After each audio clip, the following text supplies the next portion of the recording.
నమస్తే. ఇప్పుడు మీరు చూడబోతున్న వీడియో ఖచ్చితంగా మీకు ఉపయోగపడుతుంది, నచ్చుతుంది కూడా. మరి మీకు నచ్చిన విషయం నాకు తెలియాలి అంటే ఈ వీడియోని మీరు లైక్ చేయాలి, షేర్ చేయాలి, అలాగే మన ఛానల్‌ని సబ్స్క్రైబ్ చేయాలి. మీ సపోర్ట్‌ని నాకు అందిస్తారు కదూ! ఓకే. ఇప్పుడు వీడియోని స్టార్ట్ చేద్దాం. నమస్తే. Welcome to our channel. నేను కుప్పా పద్మిని. ప్రస్తుతం మనతో పాటు వేదిక్ ఆస్ట్రాలజర్ అవినాష్ దాస్ గారు ఉన్నారు. మాట్లాడదాం. అవినాష్ గారు నమస్తే అండి. నమస్తే అండి. ఓం నమో వెంకటేశాయ. ఓం నమ శివాయ. ఎలా ఉన్నారు అవినాష్ గారు? దేవుడి దయ వల్ల చాలా బాగున్నానండి. అలాగే బాగుండాలని మనస్ఫూర్తిగా కోరుకుంటూ you such an young guy. దీంట్లో ప్రాక్టీస్ లో ఉన్నారు, చక్కగా రెమెడీస్ చెప్తున్నారు, ప్రేక్షకులు కూడా రిసీవ్ చేసుకుంటున్నారు. ఎలా అనిపిస్తుంది? నిజంగా చాలా గొప్పగా అసలు చాలా ఉల్లాసంగా హ్యాపీగా ఉన్నానండి. రైట్. ఇక్కడ దాకా వచ్చాను, దేవుడు తీసుకొచ్చాడు, మీరు సపోర్ట్ చేశారు, ఛానల్ సపోర్ట్ చేశారు. చాలా చాలా హ్యాపీగా ఉన్నా. Be happy. అలాగే రైట్. ఇక ఈరోజు నేను అడగబోతున్నటువంటి ప్రశ్న చాలా కామన్ గా ఈ మధ్య కాలంలో ఎక్కువగా, అంటే ఈ మధ్య కాలంలో ఇన్ ద సెన్స్ ఒక 10-15 ఇయర్స్ నుంచి చాలా ఫ్రీక్వెంట్ గా వినిపిస్తున్నటువంటి సమస్య. పిల్లలు కలగట్లేదు, పిల్లలు పుట్టట్లేదు, ఏం చేయాలో అర్థం కానటువంటి పరిస్థితి. ఫర్టిలిటీ ఇష్యూస్ తో చాలా ఇబ్బంది పడుతున్నారు. దానికి ఫర్టిలిటీ సెంటర్స్ అద్భుతమైన ఆన్సర్ అని చెప్పొచ్చు. అంతమంది ఇబ్బంది పడుతున్నారు కాబట్టి అన్ని సెంటర్స్, గల్లీకి ఒక సెంటర్ రేజ్ అవుతూ ఉంది. So that means fertility issues ఉన్నాయి. అసలు ఎందువల్ల వస్తుంది? అసలు పిల్లలు కలగడానికి ఎలాంటి రెమెడీస్ ని ఫాలో చేయొచ్చు? మీ దగ్గర ఉన్నటువంటి సబ్జెక్ట్ ఏంటి? అసలు ఫస్ట్ మాట్లాడదాం. అసలు పిల్లలు ఎందుకు పుట్టడం లేదు? ఈ గల్లీ గల్లీకి ఫర్టిలిటీ సెంటర్లు ఉన్నాయి. ఈ ఫర్టిలిటీ సెంటర్లు ఏవైతే ఉన్నాయో ఇవి సక్సెస్ రేట్ ఎంత? జస్ట్ 15%. ఈ ఐవీఎఫ్ సెంటర్లు, ఫర్టిలిటీ సెంటర్లు సక్సెస్ రేట్ ఓన్లీ 15%. సరే, అవన్నీ తర్వాత. ఫస్ట్ అసలు ప్రాబ్లంకి వద్దాం. పిల్లలు ఎందుకు పుట్టడం లేదు? సొల్యూషన్, పిల్లలు పుట్టాలంటే ఏం చేయాలి? ఇది కొంచెం కాంట్రవర్షియల్ టాపిక్. ఇవాళ అమావాస్య కాబట్టి కాంట్రవర్సీనే జరుగుతుంది. సో మాట్లాడదాం, జెన్యున్గా ఓపెన్గా మాట్లాడదాం. పిల్లలు ఎందుకు పుట్టారంటే మీకు చిన్న ఎగ్జాంపుల్ చెప్తా. నాకు ఒక క్లయింట్ ఉన్నారు, మా బెస్ట్ ఫ్రెండ్ త్రూ వచ్చారనమాట. వాళ్ళ దూర చుట్టము, బంధువు ఫోన్ చేసి, నాకు 2 పిల్లలు ఉన్నారండి, ఇప్పుడు 3వ సారి ప్రెగ్నెంట్ నేను, మీరు అబ్బాయా అమ్మాయా చెప్తారా కొద్దిగా అని అడిగారు. అప్పుడు మేము చెప్పమండి ఇలాంటివి, నాకు మళ్ళీ ఫోన్ చేయొద్దు, నాకు అస్సలు ఇష్టం లేదండి ఇలాంటివి, please don't call me again అని మా ఫ్రెండ్ని తిట్టాను. అరే నువ్వు ఎట్లా తీసుకొచ్చారా ప్లస్ ఆవిడ్ని తిట్టడం జరిగింది నేను. తర్వాత ఆమె ఒక పెద్ద సాఫ్ట్వేర్ ఇంజనీరు, మేనేజర్ లెవెల్, పెద్ద పోస్టు. ఆమె ఇప్పుడు స్కానింగ్ సెంటర్ల చుట్టూ తిరుగుతుంది. ఎక్కువ డబ్బులు ఇస్తే స్కానింగ్ సెంటర్లలో అబ్బాయా అమ్మాయి అని చెప్తున్నారు. వాళ్ళు కూడా ఇలా తయారైపోయారు. తర్వాత నేను మా ఫ్రెండ్ని అడిగాను, అరే ఏంట్రా స్టోరీ అంటే ఆమె చెప్పింది, అబ్బాయి అయితే ఉంచుకుంటారంట, అమ్మాయి అయితే తీసేస్తారంట, అబార్ట్ చేస్తారంట. ఇంత దరిద్రంగా తయారయ్యారు సొసైటీ. ఉండేది అలాగే, కానీ ఇప్పుడు మారిందేమో అని అనుకున్నాం. కానీ ఈ జెండర్ డిస్క్రిమినేషన్ కానీ, జెండర్ బేస్డ్ అసలు లైఫ్ ఇవ్వాలి అనేది చాలా మందికి ఉంది. ఇంకా అసలు జీవం అనేది గురువు, జీవం ప్రాణం అంటే గురువు. మొత్తం శాస్త్రాల్లో భగవద్గీత కావచ్చు, రామాయణం కావచ్చు, ఖురాన్ కావచ్చు, బైబిల్ కావచ్చు, శిశువుని చంపడం అతిపెద్ద పాపం. దాని మించిన పాపం లేదు, దాని మించిన ఘోరం లేదు.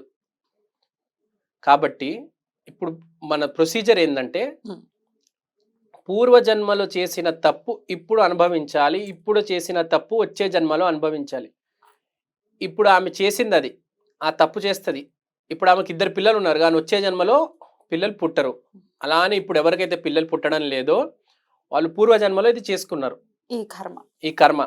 ఇంకోటి, ఇంకా దీని మించి గొప్ప వాళ్ళు ఉంటారు. ఏంటంటే అక్రమ సంబంధాలు పెట్టుకొని తర్వాత అబార్షన్ చేయిస్తారు. ఇది ఒక యాంగిల్, ఇది చాలా కాంట్రవర్షియల్ యాంగిల్. అస్సలు శిశువుని చంపకూడదు, మహాపాపం, ఘోరం అసలు, ఎట్టి పరిస్థితిలో. రైట్. అయితే అయిపోయింది. ఈ పూర్వజన్మలో పాపమే డెఫినెట్ గా మనల్ని, మనం ఏ కర్మ సిద్ధాంతాన్ని మనం నమ్మినప్పుడు డెఫినెట్ గా మనం ఏది ఇస్తామో అదే తిరిగి వస్తుంది డెఫినెట్ గా. సో ఆల్రెడీ అయిపోయింది, మాకు తెలుసో తెలియకో తప్పు జరిగింది. ఇప్పుడు ఏంటి రెమెడీ అనే వాళ్ళకి ఏంటి సమాధానం? ఫస్ట్ రెమెడీ ఏంటంటే, ఇప్పుడు పిల్లలు పుట్టని వాళ్ళకి నేను చెప్పేది మనం చేసింది తప్పు అనేది ఫస్ట్ యాక్సెప్ట్ చేయాలండి. పశ్చాత్తాపం. యాహ్! యాక్సెప్ట్ చేయాలి. దేవుడైతే క్షమించడు. ఎట్టి పరిస్థితిలో క్షమించడు. కానీ దానికో సొల్యూషన్ ఉంది, నేను చెప్తాను. ముందు పశ్చాత్తాపపడాలి. మనం తప్పు చేశాము అని తెలుసుకోవాలి. యాహ్! ఇప్పుడు దీంట్లో 2 రకాలున్నాయి. పిల్లలు పుట్టకపోవడానికి 2 కారణాలు చెప్పాను నేను. మీకు గుర్తుంది. ఫస్ట్ మొదటి కారణం గురించి మాట్లాడదాం. ఏంటి? Extra child తీయించేస్తున్నారు. ఫస్ట్ మనము క్షమాపణ చెప్పి హ్మ్. తర్వాత కోరిక కోరాలి. చాలామంది ఏందంటే ఫస్ట్ ఎళ్లి కోరిక కోరుకుంటారు. మాకిది కావాలి అని. ఫస్ట్ క్షమాపణ చెప్పాలి. ఏ జన్మలో ఏ పాపం చేశామో క్షమించి మా కోరికను తీర్చు. తీర్చు. అంతేనా? ఫస్ట్ హ్మ్. కృష్ణుడు చెప్పేదేంటి? నువ్వు బంతి గోడకేసి కొడితే అదే స్పీడ్‌లో తిరిగొస్తది. హ్మ్. ఏ దేవతామూర్తి అయినా చెప్పేది నువ్వు ఏదైతే చేశావో అదే అనుభవిస్తావు. కానీ ఒక్క దైవం నువ్వు తప్పు చేశావా నేను క్షమిస్తాను అని చెప్తుంది. ఆమె పేరు రాధమ్మ. హ్మ్. ఫస్ట్ ఏం చేయాలంటే హ్మ్. నేను చెప్పే మంచి గుడి చెప్తాను. హ్మ్. బంజారా హిల్స్‌లో హ్మ్. నీలోఫర్ కెఫే దగ్గర హ్మ్. హరే కృష్ణ హరే రామ గోల్డెన్ టెంపుల్ ఉంది. హ్మ్. అక్కడికెళ్ళి రాధమ్మ దగ్గర హ్మ్. అమ్మా నేను తప్పు చేశాను, నన్ను క్షమించు అని చెప్పాలి. ఇప్పుడు హైదరాబాద్‌లో ఉన్న గుళ్ళలో బెస్ట్ గుడి హ్మ్. రాధమ్మకి బాగా పవర్ ఉన్నది. ఎందుకంటే చాలా చూశాను టెంపుల్స్‌లో నేను. రాధ ఉంటారు, కృష్ణుడు ఉంటారు, గోవులు ఉండవు హ్మ్. చాలా హ్మ్. ప్లేసెస్‌లో. కానీ ఆ టెంపుల్‌లో 20, 30 హ్మ్. గోవులు ఉంటారు. హ్మ్. కృష్ణుడు, హ్మ్. రాధ చాలా మంచి టెంపుల్ అది. హ్మ్. సో ప్రతి మనిషికి నేను అడ్వైస్ చేసేదంటే ఆ టెంపుల్‌కెళ్ళాలి. 2, 3 టైమ్స్ విజిట్ చేయండి. హ్మ్. క్షమాపణ చెప్పండి. మేము ఇంకోసారి తప్పు చేయము. మమ్మల్ని క్షమించండి Radhamma please. Please, please, please. తప్పయిపోయింది. నిజంగా ఫీల్ అవ్వాలి. ఏదో మాట వరుసకు చెప్పొచ్చామని కాదు. అక్కడ కొంతసేపు కూర్చొని హ్మ్. ఫీల్ అయ్యి చెప్పండి రాధమ్మకి తప్పు జరిగిపోయింది అని. రైట్. అలా 2 సార్లు వెళ్ళిన తర్వాత మీకు మీరు పశ్చాత్తాపడిన తర్వాత మీకు ఎప్పుడైతే మనసు క్లియర్ అయిపోతుందో అప్పుడు మనం కోరిక కోరాలి. హ్మ్. ఇప్పుడు మనం కోరిక కోరాలంటే మన హైదరాబాద్‌లోనే సికింద్రాబాద్‌లో రాణిగంజ్ అని ఒక ఏరియా ఉంది. హ్మ్. రాణిగంజ్ దగ్గర హ్మ్. జేమ్స్ స్ట్రీట్ రైల్వే స్టేషన్ అని ఉంది. ఆ! అక్కడ శ్రీ శ్రీ బాలమ్మ టెంపుల్ అని ఉంది. హ్మ్. ఆ టెంపుల్ చాలా పవర్ఫుల్ టెంపుల్. చాలా పాజిటివ్ ఫీడ్‌బ్యాక్ ఉంది. హ్మ్. నాకు తెలిసిన 2 క్లయింట్స్ పాజిటివ్ ఫీడ్‌బ్యాక్ కూడా ఇచ్చారు. హ్మ్. నేను ఇద్దరిని పంపించాను. ఫస్ట్ రాధమ్మ గుడికెళ్లారు. తర్వాత శ్రీ శ్రీ బాలమ్మ టెంపుల్‌కెళ్లారు. హైదరాబాదే తప్పు కాదండి. హ్మ్. ఇక్కడ కూడా చాలా చాలా పుణ్యక్షేత్రంతో సమానమే హైదరాబాద్ కూడా. నేను దీన్నే తక్కువ అంచనా వేయను. హ్మ్. సో శ్రీ శ్రీ బాలమ్మ టెంపుల్‌కెళ్ళి హ్మ్. అమ్మ నాకు ఒక చిన్న బిడ్డ కావాలి. ప్లీజ్ కోరుతున్నాను. నాకు ఇవ్వండి. ప్లీజ్ ప్లీజ్ రిక్వెస్ట్ చేయాలి. మనస్ఫూర్తిగా చెప్పాలి. నేనక్కడ క్షమాపణ ఇచ్చాను. ఇప్పుడు మీ దగ్గర కోరిక కోరడానికి వచ్చాను. ప్లీజ్ నాకు ఒక్కసారి అవకాశం ఇవ్వండి. మళ్ళీ జీవితంలో ఈ తప్పు చేయను రైట్. అని చెప్తే హ్మ్. బాలమ్మ దయ ఉంటే చాలా మందికి బిడ్డలు పుట్టారు. రైట్. ఇప్పుడు కాదు హైదరాబాద్‌లో లేరు. ఇతర ప్రాంతాల్లో ఉన్నారు. మన సబ్‌స్క్రైబర్స్ దేశ విదేశాల్లో కూడా ఉన్నారు. మరి వాళ్ళ పరిస్థితి ఏంటి? ఇప్పుడు నేను గుడికెళ్ళాలి అని ఫోర్స్ చేయట్లేదు. హ్మ్. మీరు రాధమ్మ పటం హ్మ్. లేదంటే బాలమ్మ పటం పెట్టుకొని హ్మ్. వర్షిప్ చేసుకుంటే చాలు. రైట్. ఏ తెలుగు సబ్స్క్రైబర్ అయినా ఎప్పటికైనా హైదరాబాద్ రావాల్సిందే ఏదో రోజు.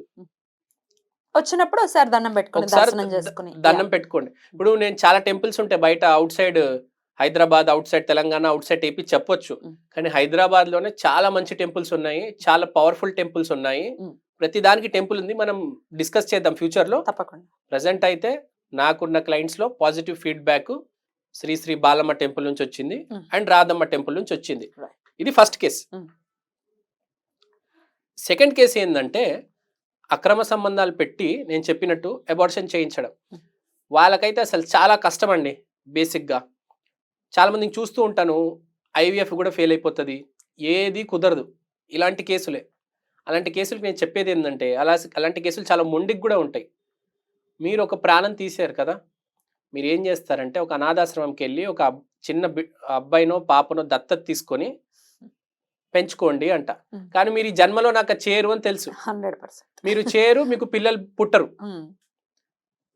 నాకు తెలుసా విషయం, ఎంతో మందిని చూస్తున్నా, చాలా మందిని చూస్తున్నా, ఎన్నో కమ్యూనిటీస్ లో చూసా. అట్లా చెప్పినప్పుడు ఏంటి రియాక్షన్ ఏంటి? దత్తత తీసుకోండి అంటే ఇప్పుడు నేను చెప్తానండి, మీరు ఇది పాపాలు చేశారు చెప్పాను చాలా మందికి, అస్సలు సమస్య లేదు, అలానే ఉండిపోతారు వాళ్ళు. వాళ్ళందరికీ చెప్పింది ఏంటంటే, నువ్వు ఒక ప్రాణం తీసావు కదా, ఒక ప్రాణానికి లైఫ్ ఇవ్వరా బాబు. అదే ఒప్పుకుంటున్నారా? అది ఒప్పుకోరండి, ఎట్టి పరిస్థితులు ఒప్పుకోరు. వాళ్ళు పుట్టరు కూడా, అలానే ఉండిపోతారు. మీరు గనక తెచ్చి పెంచుకుంటే మీకు ఇంకో బిడ్డ పుడతాడు. మీరు ఒక బాబుని తెచ్చి ఒక 5 years పెంచి పోషించి వాడికి లైఫ్ ఇస్తే తర్వాత మీకు బిడ్డ పుడతాడు. లేకపోతే అలానే ఉండిపోతారు, ఎవ్వరి మాట ఒప్పుకోరు కూడా, చెప్పింది వినరు కూడా, అలానే ఉండిపోతారు. చాలా మందిని చూసారు. దీనికి ఏం రెమెడీ లేదైతే? రెమెడీ ఉందండి, నేను చెప్పాను. అదే ఇది కాకుండా ఇంకేం రెమెడీ లేదు? ఇదే రెమెడీ. రెమెడీ ఘోర పాపం ఇది, అక్రమ సంబంధం పెట్టుకొని. డెఫినెట్లీ నువ్వు అది ఈ స్టోరీ వేరు కదా, ఫస్ట్ స్టోరీ లాగా కాదు, ఇది సెకండ్ స్టోరీ. నేను అబద్ధాలు చెప్పానండి. ఇప్పుడు నేనేదో వేరే గుడి పేరు చెప్పొచ్చు, ఆ రాష్ట్రంలో ఏదో సుబ్రహ్మణ్య స్వామి గుడి ఉంది, అక్కడికి వెళ్ళు అని చెప్పొచ్చు. కానీ నాకేమొస్తుంది చెప్పండి? ఏమీ రాదు. నేను నిజం చెప్పేస్తున్నా డైరెక్ట్ మీకు. ప్లీజ్ చేస్తే చేయగలగండి. సరే ఒక పని చేయండి, మీకు కూడా నిజంగా పశ్చాత్తాపం ఉంటే రాధమ్మ దగ్గరికి వెళ్ళి బాలమ్మ దగ్గరికి వెళ్ళండి. దేవుడు దయ ఉంటే పుడతారు, లేదంటే నేను చెప్పింది చేయండి. అదంటే 100% సక్సెస్ రేట్ అండి. దత్తత తీసుకోవాలి. ఇంట్లో ఉండి పెంచుకునే పరిస్థితి కాకుండా ఒక పిల్లవాడిదో ఒక పిల్లదో పోషణ మొత్తం వాళ్ళే చూసుకునేలాగా వాళ్ళు మనీ ఇష్టం వచ్చినట్టు బతకడం కాదు. రైట్, బ్యూటిఫుల్ గా చెప్పారు. మరి ఇది ఎంత మందికి డైజెస్ట్ అవుతుంది, ఈ సమస్యతో బాధపడుతున్న వారు ఎంతమంది దీన్ని ఇంప్లిమెంట్ చేస్తారు అనేది దైవేచ్ఛ. చాలా చక్కగా మాకు వివరించారు. Thank you so much Avinash గారు. నమస్తే. నమస్తే.